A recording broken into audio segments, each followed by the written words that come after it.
नमस्कार दोस्तों, मैं प्रशांत सिंह। अभी तक वक्री ग्रहों पर चर्चा करते हुए हमने शनिदेव के बारे में बात की, बुध ग्रह के बारे में बात की, मंगल ग्रह के बारे में बात की। आज हम चर्चा करेंगे गुरु ग्रह के बारे में। गुरु ग्रह जो हैं वो जीव कारक ग्रह हैं, यानी कि वो पृथ्वी पे सभी जीवों की रक्षा करते हैं। जब भी पृथ्वी के पास से या उस पृथ्वी पे कोई दिक्कत या एस्ट्रॉयड नज़दीक से गुजरता है या तो गुरु ग्रह अपने ग्रेविटेशनल फोर्स से एस्ट्रॉयड को अपनी तरफ खींच के पृथ्वी से दूर ले जाते हैं। इस तरह गुरु ग्रह जीव कारक ग्रह माने गए हैं। वही सेम काम गुरु का पृथ्वी पे है। भटके हुए लोगों को मार्ग दर्शाना, उन्हें सही राह दिखाना।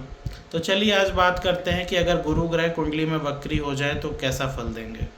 इसके लिए सबसे पहले आपको देखना होगा कि गुरु ग्रह आपके लिए योग कारक हैं कि मारक हैं। योग कारक हैं तो अच्छा है, क्योंकि आपका गुरु ग्रह दर्शाता है ज्ञान को। आपके किस स्तर का ज्ञान होगा आपके पास, आपके विजडम को, आपके बुद्धिमत्ता को, ये गुरु ग्रह दर्शाता है।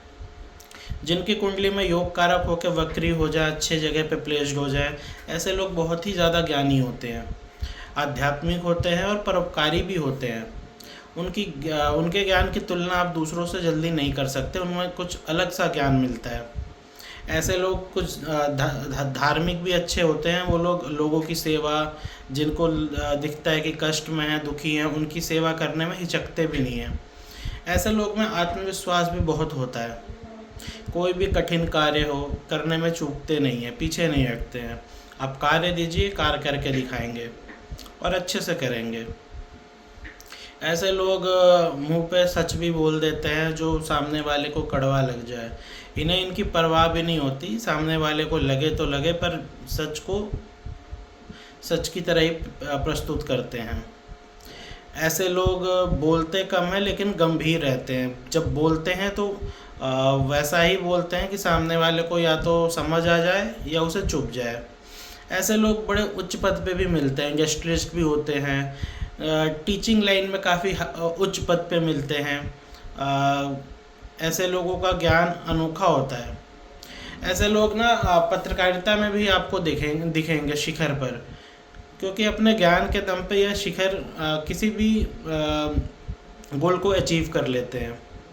ऐसे लोग जो पूजा पाठ भी काफ़ी ज़्यादा करते हैं, आध्यात्मिक भी बहुत होते हैं। 36-37 वर्षों तक तो ऐसे लोग काफ़ी मेहनत करते हैं, उसके बाद आगे बढ़ते हैं। लेकिन एक बार जब बढ़ना शुरू करते हैं तो पीछे मुड़ के नहीं देखते हैं। अब मान लीजिए कि आपके कुंडली में मारक होकर यही गुरु ग्रह वक्री हो जाए, तो ऐसे लोगों का जो मेहनत है वो व्यर्थ जाता है। काफ़ी मेहनत करने के बाद भी उतना फल नहीं मिलता है जितना बाकी लोगों को मिल जाता है। इनकी दिशा गलत होती है मेहनत करने की। इनका जो ज्ञान होता है उसमें थोड़ा अधूरापन रह जाता है, जिसकी वजह से ये थोड़ा सा गलत दिशा में मेहनत कर जाते हैं।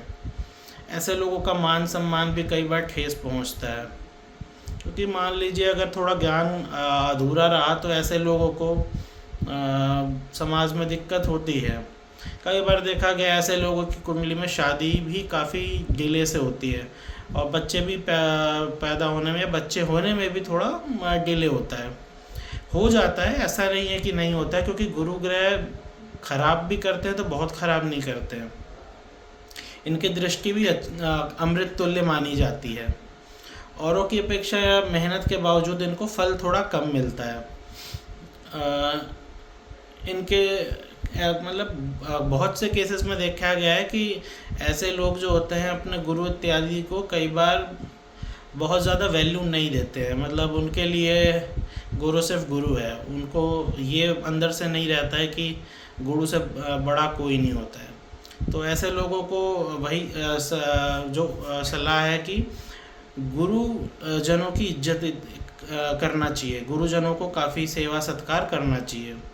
कुछ उपाय हैं। आप वक्री गुरु जब हो कुंडली में और मारक भी हो तो कुछ उपाय करके आप उनके अच्छे लाभ भी ले सकते हैं। सबसे पहला उपाय तो है कि पीपल का वृक्ष लगाएं। पीपल का वृक्ष लगाने से जैसे जैसे उसकी जड़ें ज़मीन पकड़ेंगी, वैसे वैसे आप में आपकी समस्याएं समाप्त होती जाएंगी।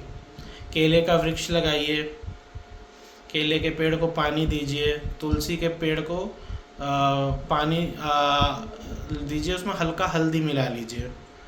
और आप गुरुजनों को मीठा खिला सकते हैं, साल में एक बार गुरु पूर्णिमा को खिलाएं तो अद्भुत अच्छा फल देता है।